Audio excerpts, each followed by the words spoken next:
Once upon a time, the people of Benares were fond of setting up the birdhouses. This was an act of generosity and kindness, done for the comfort of birds. It also made the people happy to hear the friendly birds singing. The richest man in the city had a cook. He kept such a birdhouse near the kitchen. In it lived a gentle and careful pigeon. He was so gentle that he did not care to eat the meat, and he was careful to keep his distance from the cook, for he knew the cook was a very habit of roasting and boiling of the dead animals, even including the birds. So the pigeon always left the birdhouse early in the morning. After spending the day eating his food, he returned in each night to sleep in the birdhouse. He was quite content with his calm and harmless life. Nearby there was a crow who was quite a different sort of character. For one thing, he would eat anything, and he was not known for being gentle and careful. Instead, he often became overly excited and acted without considering the danger. And far from being content, he often got himself into the trouble. One day, the crow smelled the delicious food being cooked in the rich man's kitchen. He was so attracted by the odor that he couldn't take his mind off it. He decided that he must have the rich man's meat at any cost. So he began spying on the kitchen, trying to figure out a way to get some of the meat and fish. As usual, that evening the pigeon returned with his little belly satisfied, and contentedly entered his little home for the night. Seeing this, the hungry crow thought, "Ah, wonderful! I can make use of this dew pigeon to grab a delicious feast from the kitchen."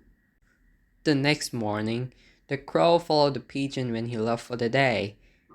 The pigeon asked him, "Oh, my friend, why are you following me?" The crow replied, "Sir, I like you very much, and I admire your calm and regular way of life. From now on, I'd like to assist you and learn from you." The pigeon said, "Friend Crow, your lifestyle is much more exciting than mine. You'd get bored following me around, and you don't even eat the same food I do. So how can you assist me?" The crow said, "When you go each day to find your food, we'll separate and I'll find my food. In the evening, we'll come back together. Being together, we'll be able to help and protect each other." The pigeon said, "That sounds alright to me. Now, go your own way and work hard finding food."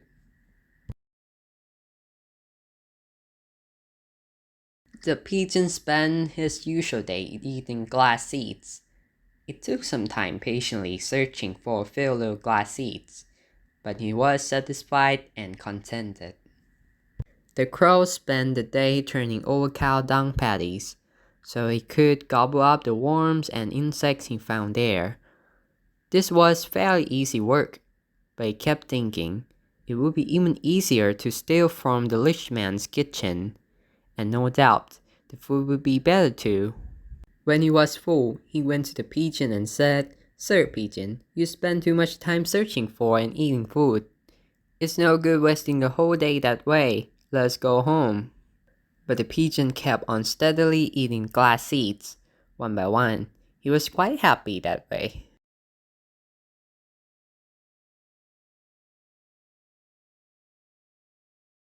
At the end of the day, the impatient crow followed the pigeon back to his birdhouse. They slept in it together peacefully. They spent several days and nights in this way. There was a delivery of many kinds of fresh meat and fish. The cook hanged them on hooks in the kitchen for storage.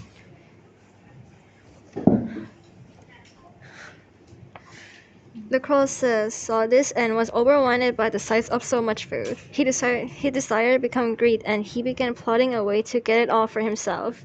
He decided to pretend to be sick, so he spent the entire night grounding and moaning. The next morning, the pigeon was ready to go look for food as usual. The crow says, "Go without me, Sir Pigeon. I have been sick to my stomach all night long."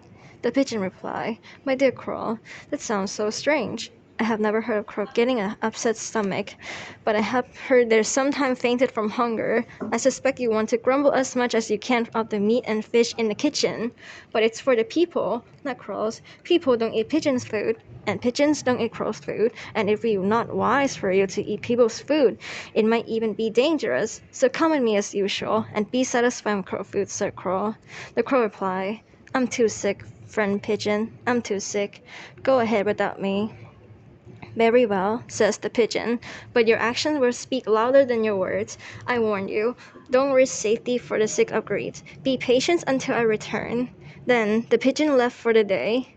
But the girl paid no attention. He thought only about grabbing a big piece of fish and was glad to be run by of the pigeon. "Let him eat grass seeds," he thought. Meanwhile, the cook prepared the meat and fish in the big stove pot. While it was cooking, he kept the sides slightly off to allow the steam to escape. The crow smelled at that delicious fragrance in the rising steam. Watching from the birdhouse, he saw the cook go outside to rest off from the heat. The crow saw that this is what the chance he's been waiting for, so he flew into the kitchen and sat on the edge of the stove pot. First, he looked for the biggest piece of fish he could find. Then he stuck his head inside and reached for it. But in so doing, he knocked the lid off. The crackling sounds brought the cook into the kitchen at once. He saw the crow standing on the edge of the pot, with the fish bigger than he was, hanging on from his beak. Immediately, he closed the door and windows of the kitchen. He thought, "This food is for the rich man. I work for him, not for some manly crow. I will teach him a lesson he will never forget." The poor crow could not pick the worst enemy. This cook just happened to be rather ignorant, so he did not mind being cruel when he had the upper hand. He took no pity at all on the clever crow. He grabbed him and plucked out all his feathers. The poor crow looked ridiculous without his shining black feathers. Then wife cooked make a spicy paste from ginger, salt, and chili peppers. He rubbed it all over the crow's pink sore skin. Then he put him on the floor of the bird's house and laughed. The crow sweat and suffered from the terrible burning pain. He cried and argued all day long.